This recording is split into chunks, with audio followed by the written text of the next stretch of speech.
Olá, seja bem-vindo e bem-vinda. Você está no canal do blog Paçoca com Cebola e esta é a nossa conversa política. E hoje, com o prazer de entrevistar a futura candidata ao Senado pelo Podemos, Cristina Grammel, que é jornalista, trabalhou na Rede OM lá nos começos dos anos 90, depois também passou pela RPC, trabalhou na Jovem Pan, e também na Gazeta do Povo como colunista e analista. Tudo bem com você? Por que eu vou fazer uma pergunta já? Normalmente, as pessoas entram para a política ainda muito jovem, ainda naquela empolgação e tal, e você já tem uma carreira longa, né, no jornalismo. E por que você decidiu, então, entrar para a política, principalmente a política partidária? Tudo bem, Cláudio? Primeiro, muito obrigado pelo espaço, né? Uma alegria poder falar com a tua audiência aí na região de Londrina. Espero em breve estar aí presencialmente. Já estou começando a dar um giro pelo estado, um giro inicial aqui como pré-candidata ao Senado. Do meu currículo, você disse uma parte aí, porque tem muitos outros caminhos, né? Eu fui repórter de televisão por 26 anos, comecei sim na Rede OM em 1990, né? Foi o meu primeiro emprego no jornalismo. Eu estava no terceiro ano da faculdade na época e já comecei a trabalhar como repórter ali na Rede OM. E tão logo me formei em 92, já fui chamada para a antiga TV Paranaense, atual RPC, onde trabalhei por 17 anos, só na RPC foram 17 anos, mas um tempo eu passei fora do Paraná, trabalhei na TV Bandeirantes do Rio, na própria TV Globo do Rio, na afiliada Globo em Petrópolis, depois fui para o Nordeste, trabalhei no Maranhão, Piauí, então tem história antes de eu migrar para esse jornalismo de opinião. E aí sim teve Gazeta do Povo, onde eu estou de novo como colunista, teve Jovem Pan, eu fiz parte do time de analistas políticos contratados para a estreia da Jovem Pan como TV, né, no ano de 2021. Revista Oeste, Rádio Auriverde Brasil, que é a maior audiência matinal do YouTube Brasil, onde eu estou como colunista também. Então, enfim, tem muita história no jornalismo e realmente essa pergunta que você me faz me foi feita muito durante a campanha para a Prefeitura de Curitiba, agora no ano passado, e especialmente pelos meus seguidores do jornalismo, né? Porque somos poucos analistas de direita no Brasil, e mulher, eu acabei me dando conta que eu era a única fazendo um jornalismo de opinião. Tem muitas fazendo a ancoragem de programas, né? Então, vou citar uma, por exemplo, a Paula Leal, da revista Oeste, que faz o Oeste Sem Filtro, ela é jornalista, é de direita e está ali fazendo um belíssimo trabalho, mas sem opinar. Claro que na pergunta, num programa comentado, sempre vai um pouquinho de pelo menos de ironia, que contém ali opinião também. Mas jornalista mesmo, dando a cara a tapa, fazendo o que você faz no blog, o que eu faço, né, nos vários veículos por onde eu passei nesses últimos anos, de jornalista e mulher, só eu. Aí tem a Ana Paula Henkel, tem a Fabiana Barroso, tem outras mulheres trabalhando como comentaristas sem serem de carreira do jornalismo, né? São da advocacia, da arquitetura. A Ana Paula ainda tem aquele histórico todo de atleta, que é maravilhoso, conhece o mundo inteiro, então traz uma outra bagagem, mas no jornalismo, praticamente eu. Então fui muito cobrada. Por quê? Eu nunca tive pretensões políticas e eu dizia isso no ar, e não tinha mesmo. No ano de 2022, eu comecei a ser sondada por grupos políticos para vir para a política. Naquela época, a eleição era majoritária, como será do ano que vem, né? E me sondaram para disputar o cargo de governadora. E eu achei uma profunda ousadia, nunca tinha sequer cogitado sair para cargo nenhum, nem no legislativo, muito menos no executivo. Mas eu comecei a considerar, nas conversas que eu tinha com esses vários grupos políticos, que não são partidários, tá? São grupos políticos, são jovens que se reúnem para organizar manifestação de rua, são empresários que se reúnem para discutir pautas para levar para o Congresso ou para a Assembleia Legislativa, enfim, são profissionais liberais, insatisfeitos com o caminhar das nossas leis e das nossas governanças. Esses grupos, essas pessoas começaram a me procurar com muita intensidade. E eu passei, obviamente, a conversar para tentar entender por que viam no meu nome uma possível representante na política. No ano de 2023, isso veio com muita força, porque aqui em Curitiba começaram a aparecer os nomes de pré-candidatos para a prefeitura e eram todos os mesmos de sempre. E aqueles da pior política, né? Associados à pior política, ou à extrema esquerda, essa esquerda que não se diz extremista, mas é muito extremista, né? Que obrigou as pessoas a não se tratarem na pandemia, né, a seguir a orientação da vacinação obrigatória, embora não existisse obrigatoriedade de vacina de Covid. Aqui no Paraná, inclusive, existe lei estadual que proíbe o chamado passaporte vacinal. E em Curitiba, prefeito e vice-prefeito demitiram guardas municipais, professores, médicos, enfermeiros que não se vacinaram 2 anos depois do fim da pandemia. Você se vacinou, então, tudo isso acontecendo, tudo isso, já entro nessa questão aí, mas tudo isso acontecendo, toda essa tirania sendo imposta, empresas que quebraram aqui aos montes em Curitiba, o centro da cidade completamente abandonado, 4 mil moradores de rua, 10 mil crianças fora da creche por falta de vaga, uma fila de 240 mil pacientes aguardando por exame especializado. Então, Curitiba nunca antes tinha visto um deteriorar tão grande assim dos serviços públicos. Aquilo tudo acontecendo e os mesmos de sempre, os que fizeram a cidade chegar nesse nível de serviços públicos precários, se colocando na disputa. E aí eu realmente entendi que o desejo das pessoas que me procuravam era também o meu, que tivesse um nome compatível com os meus valores, com a minha coragem até para lutar pelo que eu acho que é certo, que eu trazia no jornalismo, querendo isso na política. E foi quando eu decidi aceitar esse desafio, colocar meu nome a serviço da cidade, e aí eu entro para o universo da política partidária, porque muita gente não entende isso, mas no Brasil, para você se candidatar, você é obrigado a estar vinculado a um partido. Filiação. Né? E eu enfrentei, eu não gosto da palavra máfia, mas eu enfrentei a dificuldade de acesso a um partido, porque os partidos foram, conforme eu procurava, eles iam se fechando, eles iam sendo abocanhados pelo grupo político que queria se perpetuar no poder e acabou se perpetuando, né?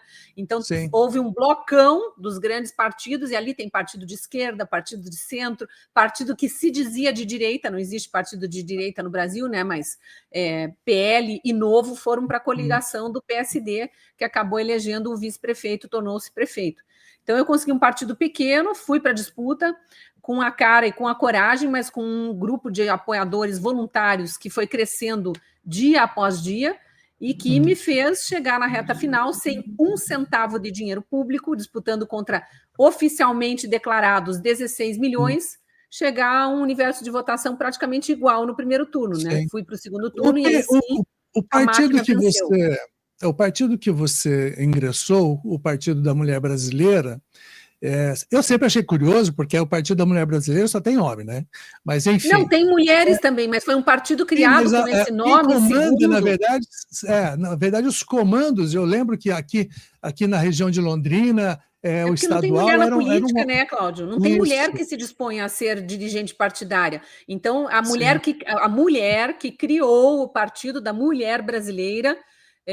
divulga que ela criou este partido para atrair mais mulheres para a política. Como não conseguia, ela se abriu, não era um partido para ser só de mulheres, era um partido para abrir os olhos do brasileiro para a necessidade de mulheres na política. Né? E abrir essa brecha, já que os outros partidos extremamente machistas vinham negando acesso às mulheres e permitindo só aquela coisa da cota, por questão de obrigação eleitoral. Aliás, para você ser candidata, também teve uma baita treta, né? Porque mas aí depois o Partido da Mulher Brasileira... houve uma briga do diretório estadual e o municipal, né? Não, houve uma briga desta mulher, que é a fundadora e presidente nacional do partido, contra eles, porque eles abraçaram a minha candidatura e ela, que também tinha abraçado, que estava feliz demais, porque explodiu o número de diretórios municipais do partido no Paraná, no momento em que eu anunciei a minha pré-candidatura por este partido, a minha filiação a este partido que ninguém conhecia, né, que ninguém sabia que existia. Esse partido ganhou uma visibilidade aqui no Paraná, e isso quem nos disse foi ela. Mas a partir de determinado momento, ali na pré-campanha, sabe-se lá por quê, mas a gente imagina, né? Só não pode afirmar para não tomar processo. Ela decidiu mudar de lado. Resolveu fazer uma declaração pública de apoio a Boulos em São Paulo, então eu sangrei por meses, como se o apoio a Boulos fosse meu. Eu tinha que gravar vídeo dizendo, gente, faz anos que eu dou a cara a tapa, que eu chamo o MST de terrorista, o MTST que ele comanda de terrorista, porque eles são criminosos, eles invadem propriedade, eu criminalizo, inclusive, a atitude dele no comando desse movimento. Como é que eu apoiaria Boulos? Não apoio Boulos, vão cobrar de quem declarou apoio. Mas depois disso, ela arrumou uma briga jurídica com o presidente estadual e com o presidente municipal para tentar inviabilizar a minha candidatura. Perdeu na justiça. Mas eu, além de enfrentar uma campanha eleitoral duríssima, tive que acompanhar isso, vendo o presidente estadual e o presidente municipal tendo que eles enfrentarem uma briga jurídica. E aí teve um segundo episódio que é bom esclarecer, aqui em Curitiba todo mundo sabe, mas os meus seguidores do interior não entenderam muito. No segundo turno, quer dizer, um pouquinho antes do primeiro turno, ali, dias antes do primeiro turno, depois de o diretor do presidente estadual e presidente municipal vencerem a disputa jurídica contra a presidente nacional e garantirem, sim, a minha candidatura, né, depois que o TSE disse, olha, foi tudo legal o que Cristina e o presidente estadual e municipal fizeram, a convenção, a homologação da candidatura, o registro da candidatura, está tudo ok, e a presidente nacional é que tentou uma manobra jurídica ilegal para tentar derrubar essa candidatura. Depois que isso foi confirmado no Judiciário Eleitoral, venceu o mandato do presidente estadual. E aí sim, legalmente, pelo Estatuto do Partido, a presidente nacional substituiu o presidente estadual por um novo que até hoje não se apresentou para mim. Eu nunca nem conheci, não sei quem é essa pessoa.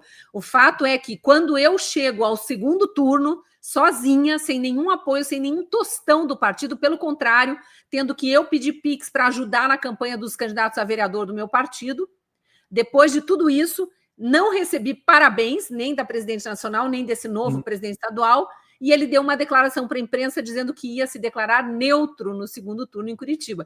Então, a minha candidatura teve esse simbolismo também de ser uma candidatura independente, embora a lei eleitoral não permita isso no Brasil, porque eu não tive apoio nem do meu partido, e por isso que eu me desfiliei, tão logo acabaram as eleições, e comecei conversa porque aí todos os partidos queriam conversar comigo. Aliás, outra curiosidade também, Cristina, que é o seguinte, o PL, que é o partido do Bolsonaro, se aliou estava na coligação, né, do prefeito atual, do Eduardo Pimentel. Né? Por um lado, a gente não percebeu um apoio firme do Bolsonaro para lá. É que não havia, pelo que a gente sabe, acenou para você. Ele é um apoiador confiável, porque se o partido está do lado... Aqui, preciso deixar bem claro isso também. A questão aqui não é que o PL do Bolsonaro não estava na outra coligação. É o PL Paraná e o PL Curitiba que me rejeitaram legenda, porque eu vinha há meses, lá em 2023, conversando com o Paulo Eduardo Martins, que é o presidente do PL local, e ele me enrolando e dizendo, vamos fazer uma frente de direita, vamos conversar com o Deltan, quando o Deltan já tinha ido para o Novo e tal, mas nunca tinham agenda para conversar comigo. E, de repente, estavam os dois juntinhos dentro do Palácio Iguaçu, com o Eduardo Pimentel e o governador, conversando sobre essa coligação que acabou sendo firmada.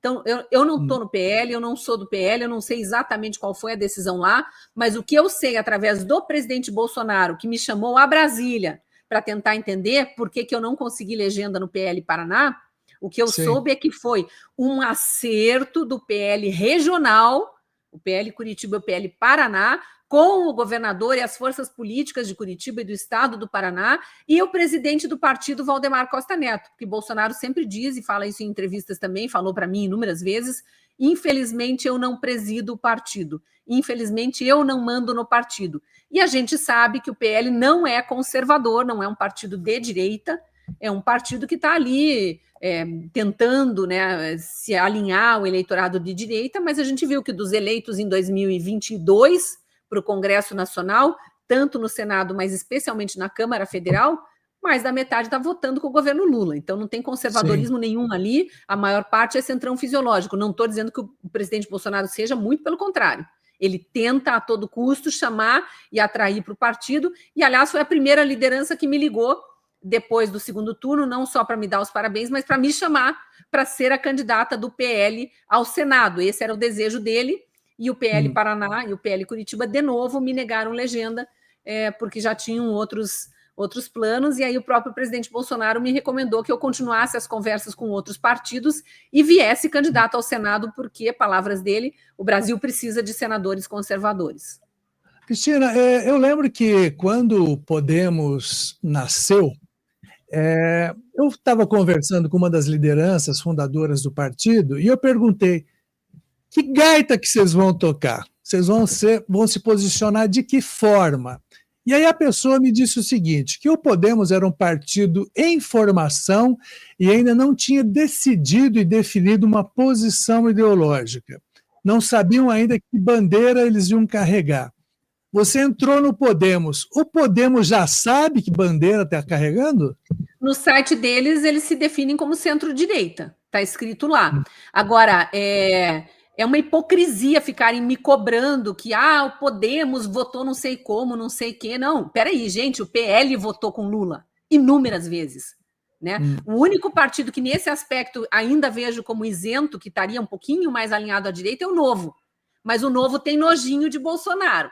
Né? A maior parte dos integrantes do Novo não estão alinhados com o Bolsonaro. Então, veja que há inúmeros questionamentos que podem ser feitos aí nesse universo partidário. Mas voltando ao Podemos, alguns dos parlamentares de âmbito estadual pelo Brasil e de âmbito nacional, Congresso Nacional, que eu acompanho, porque são alinhados comigo, são do Podemos. Olha que coincidência. Né? O deputado Marcon, lá do Rio Grande do Sul, o professor Cláudio Branchieri, aquele economista maravilhoso do Rio Grande do Sul, que todo dia está nas redes sociais combatendo, se posicionando contra toda a política econômica, especialmente do governo Lula, é do Podemos. Agora, eu não tenho culpa se o Podemos aqui em Curitiba ou no Paraná, em determinado momento, caminhou também com esse centrão fisiológico, inclusive na eleição municipal. Mas fato é que eu fui procurada pelo Podemos Nacional. Renata Abreu, que é presidente nacional do Podemos, me convidou para vir para o partido. O principal me deu total liberdade e garantia de que eu disputo a vaga que eu quiser, então não tentou impor nada, como outros partidos já vinham desde o início impondo, e me acolheu. Então, a gente precisa estar filiado a um partido, é um partido maior, que se define como centro-direita, como não existe partido de direita no Brasil, me sinto bem abrigada ali. Não vejo o Podemos como centrão fisiológico, como se transformou esse partido do Kassab, por exemplo. Não vejo. Por quê? Vamos lembrar. O PSD do Kassab, o PSD do prefeito de Curitiba, do governador do Paraná, que eu respeito, mas é esse partido, tem 3 ministérios dentro do governo Lula. Exatamente. Né? Aí vamos voltar para 2022. Bolsonaro, candidato a presidente, à reeleição, concorrendo com Lula.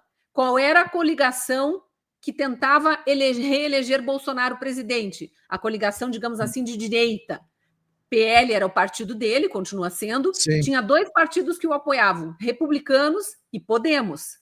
O Republicanos, não lembro direito, mas 2 ou 3 semanas depois da eleição de Lula, já estava dentro do governo Lula. O Republicanos hoje tem 3 ministérios no governo Lula, assim como o PSD de Kassab, de Ratinho, de Eduardo Pimentel, de quem mais queiram citar. Então, só para o eleitor aí que está nos assistindo, para o nosso seguidor, entender a dificuldade que é a gente conseguir um partido no Brasil, primeiro por causa dos acordos regionais e locais, e principalmente por causa de posicionamento ideológico. Eu me sinto muito bem abrigada no Podemos, já que o PL não quis me dar legenda, e o Novo Nacional entrou em contato comigo, mas o Novo Regional também tem problemas, porque está na coligação do Eduardo Pimentel, que foi meu adversário e de quem eu faço oposição, né?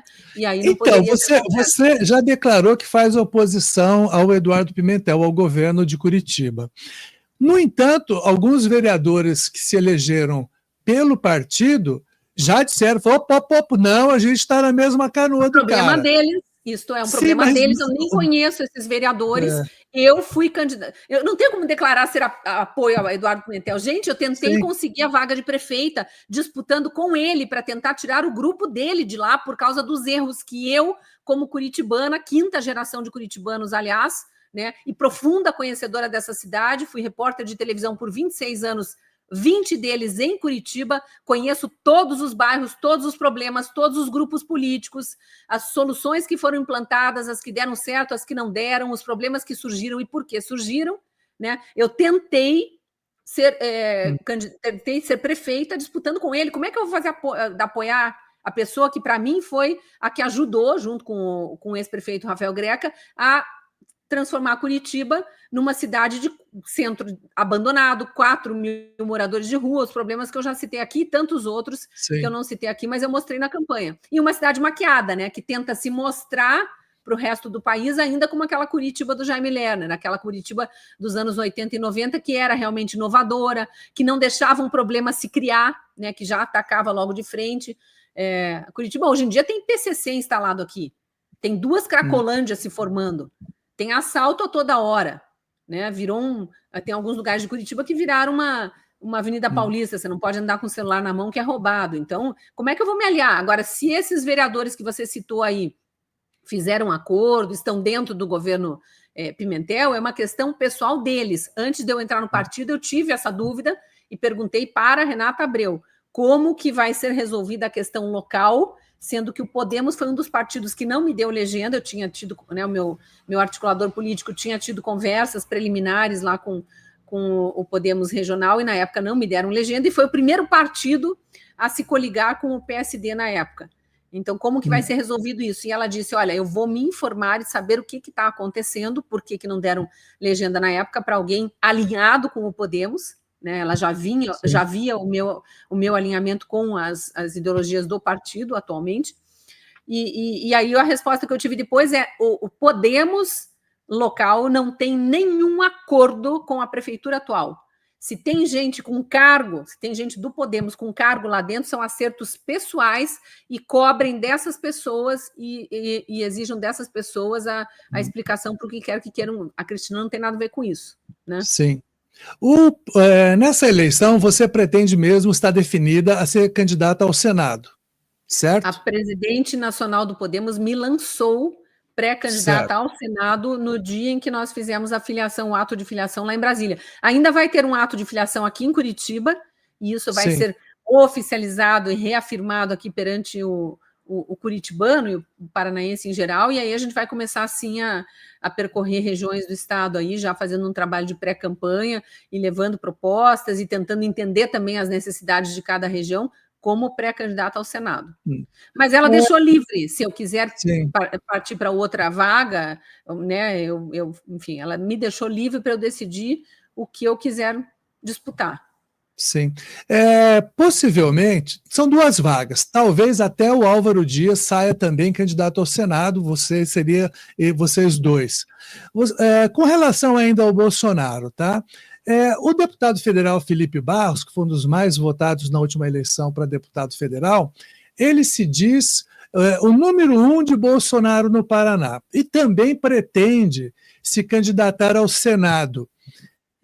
Como vai agir Bolsonaro, você que tem uma relação um pouco próxima também dele? Vai apoiar os dois? Vai apoiar você? Vai apoiar ele? O que você imagina disso? Eu acho que ainda está muito cedo para saber como o Bolsonaro vai agir em cada estado, até porque eu acho que no momento ele está mais concentrado na questão pessoal, né, com os ataques que vem sofrendo, e agora essa denúncia, a meu ver, completamente vazia, mas que a gente sabe que vai ser acatada lá no STF contra ele. Se eles seguirem com a coligação que fizeram aqui, corremos o risco de ver Bolsonaro apoiando Ratinho, candidato a senador, e Felipe Barros, candidato a senador, do partido dele e do partido coligado. Não sabemos se essa coligação vai se manter para 2026. Então, eu acho muito cedo para saber. Fato é que o presidente Bolsonaro sabe, e nós não temos nenhuma dificuldade de conversa, que eu sou de direita, que eu sou alinhada, que eu estou vindo para essa disputa também a pedido dele, né? E ele torce e conta muito comigo no Senado, é o que ele sempre diz. Agora, quem ele vai apoiar, eu não sei. O eleitor eu acho que tem informação hoje em dia suficiente para saber quem defende o quê, quem está mais alinhado ou menos alinhado. Eu acho ótimo que tem outros nomes aí que se digam de direita, né? E colocando o seu nome a serviço, porque o eleitor vai ter que escolher 2 realmente, né? E eu estou aqui, como eu estive na eleição municipal, a serviço das pessoas que desejam ter um representante alinhado aos seus valores lá no Senado para lutar não só pelo nosso Estado, né, por mais visibilidade para o nosso Estado, uma vez que não se sentem representados hoje pelos atuais senadores, ou pelo menos não pelos 3 senadores do Estado, mas principalmente para lutar pelas pautas nacionais, que também atingem o Paraná, que também atingem a direita paranaense, o agro paranaense, né, que é muito difamado pela esquerda, atacado pelo STF, que anda legislando e governando, embora não tenha aval para isso, aval constitucional para isso, e o Senado omisso. O Senado tem que fazer o seu papel. Então, é por aí que eu vou. A gente está numa situação, e pelo andar da carruagem, há uma possibilidade de o Bolsonaro ser preso. Isso, para a sua campanha eleitoral, atrapalha ou é indiferente? Primeiro, não acredito nessa possibilidade. Eu sei que tem muita gente de direita que acredita sim, porque a perseguição é muita e não há mais respeito. A gente não está num estado de direito mais, né? A gente está num estado de exceção. E não há mais respeito às leis brasileiras, nem ao devido processo legal, nem à instância devida, nem à parcialidade dos juízes, não há mais respeito a nada disso. O que cobravam lá atrás na Lava Jato não existe mais. Aliás, inclusive, acabaram com a Lava Jato justamente para não ter mais, né, nenhuma ligação ao atual estado de coisas com o que se fazia naquela época. No caso da Lava Jato, o grupo do Bolsonaro ajudou bastante a jogar uma pá de cal no trabalho, né? Teve isso do que também. Eu acompanhei, não, na verdade, houve. Ele era acusado, lembra que ele era acusado, Cláudio, de ser o responsável pelo começo do desmonte da Lava Jato, por ter indicado Augusto Aras, que foi quem dissolveu aquela força-tarefa de procuradores. Ponto. Sim. Isso aconteceu de fato. Ponto. A Lava Jato acabou com o fim da força-tarefa dos procuradores? Não. Quando que a Lava Jato começou a ser arruinada e realmente desmontada? Com a descondenação de Lula. Fachin fez isso. Quem foi que indicou Fachin para o STF? Dilma.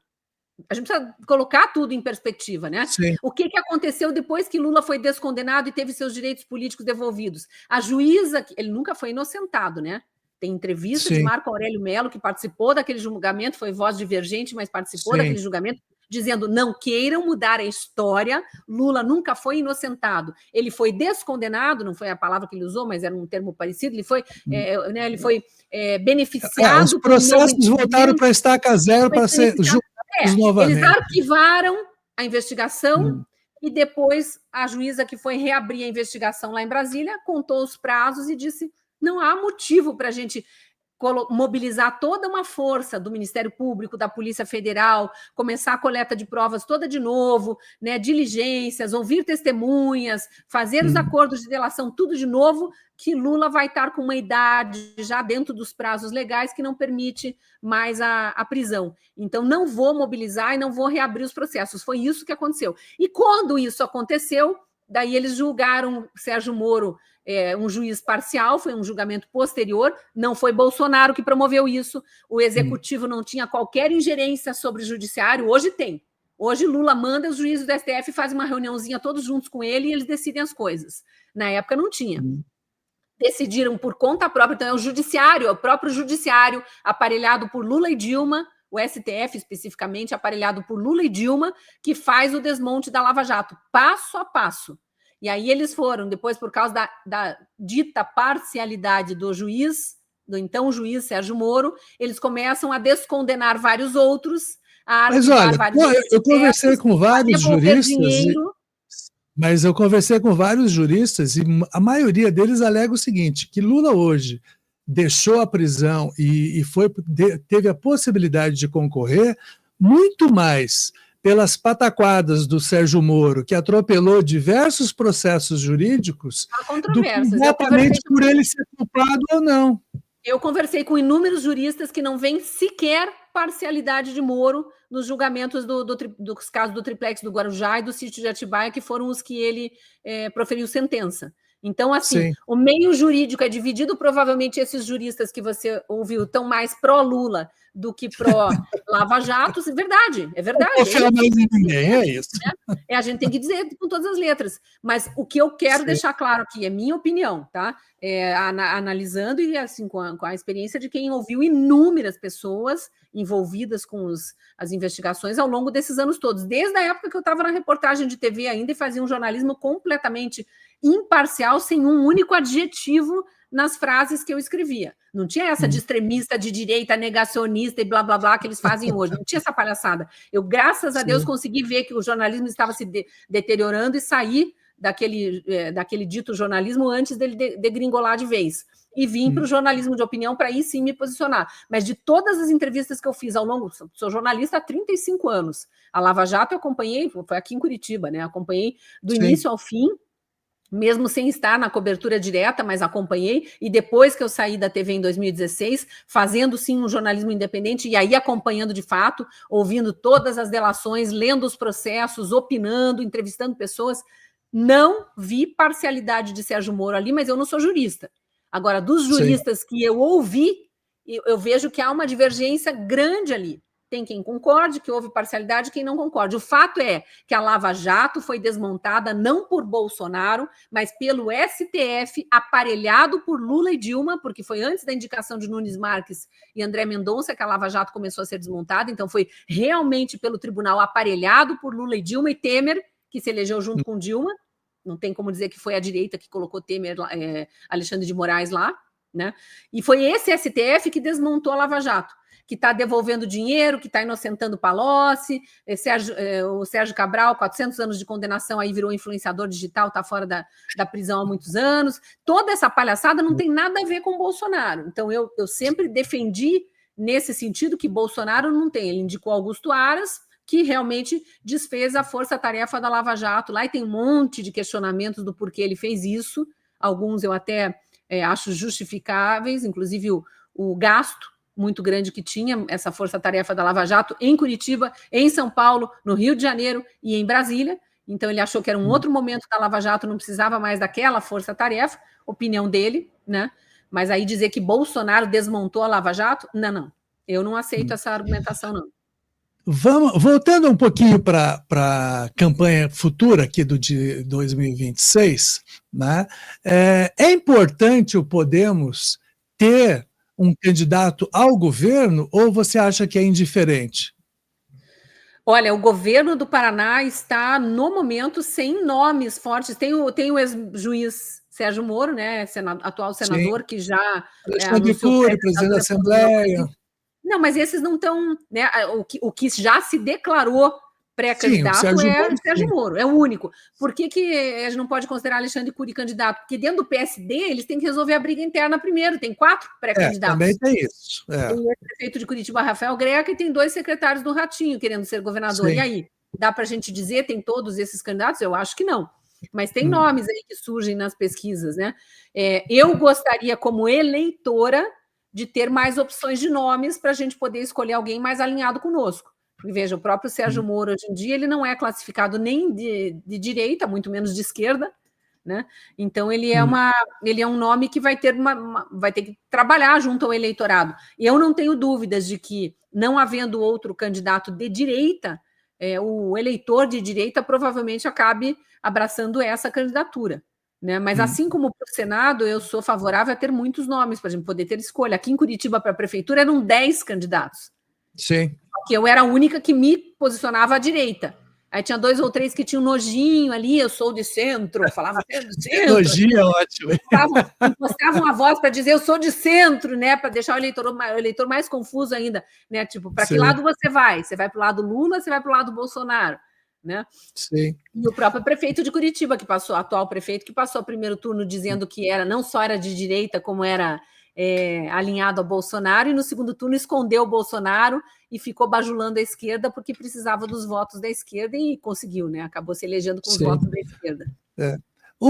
Como tem 2 vagas, é melhor para o Podemos lançar uma candidata, né, no seu caso, e disponibilizar outra vaga para uma chapa coligada, ou, de repente, até uma futura federação, ou você acha que tem que lançar 2 candidatos no partido? Olha, eu preciso te dizer que é muito recente a minha filiação ao Podemos. Eu, por enquanto, só tive reuniões com a Executiva Nacional.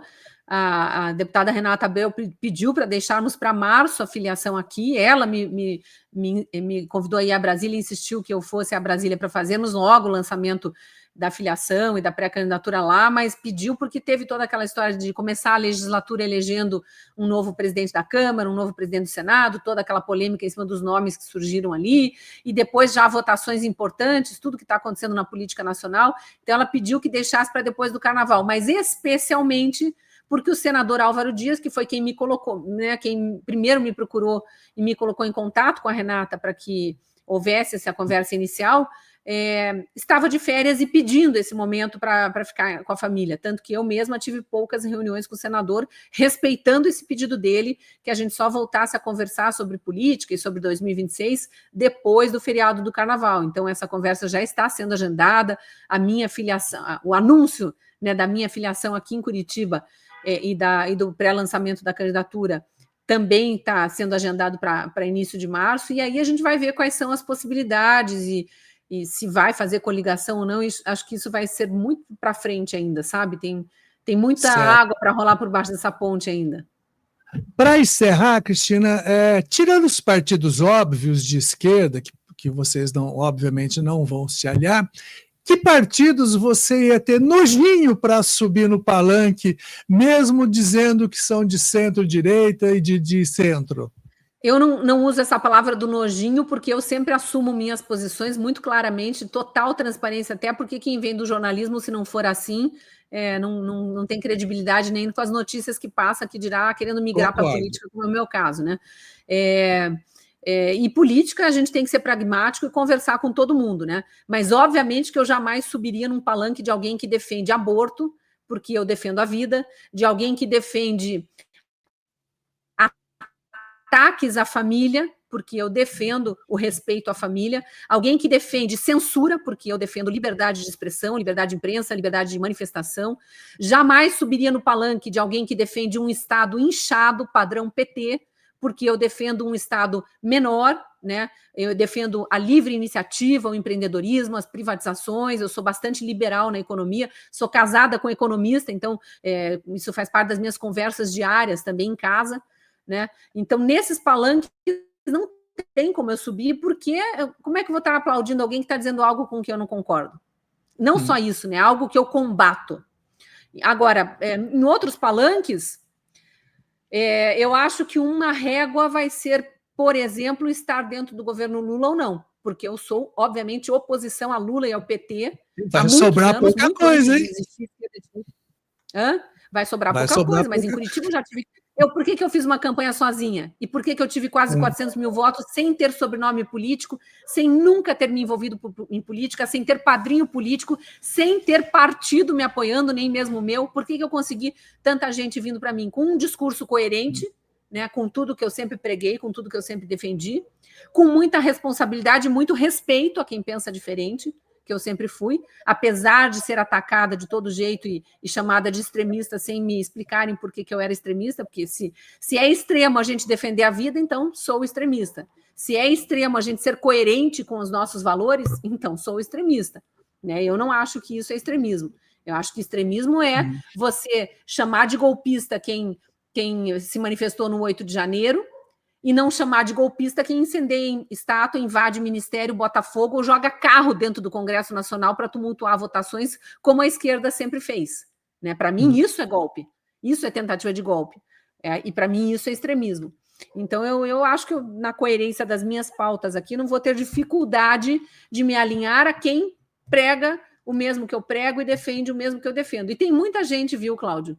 Tem muita gente, o tanto de gente me procurando para se filiar ao Podemos só porque eu estou no partido e querendo entrar para a política partidária agora, por me ver num partido e me ver nessa possível disputa para Senado, eu vejo que tem alinhamento com uma grande parcela dos paranaenses. E eu tenho um respaldo de Brasil, não é só Paraná, né? Porque como eu tenho muitos seguidores também do jornalismo nos outros estados, são pessoas que acompanharam minha campanha municipal, que de alguma forma também mandaram energia boa, ajudaram com Pix, nas campanhas de Pix, para pagar advogado eleitoral, para pagar contador eleitoral, para fazer santinho, para fazer adesivo, para pagar a gasolina do carro, que fazia carreata, enfim, para tudo isso, e gente que ligava para parentes e amigos aqui em Curitiba pedindo voto para mim.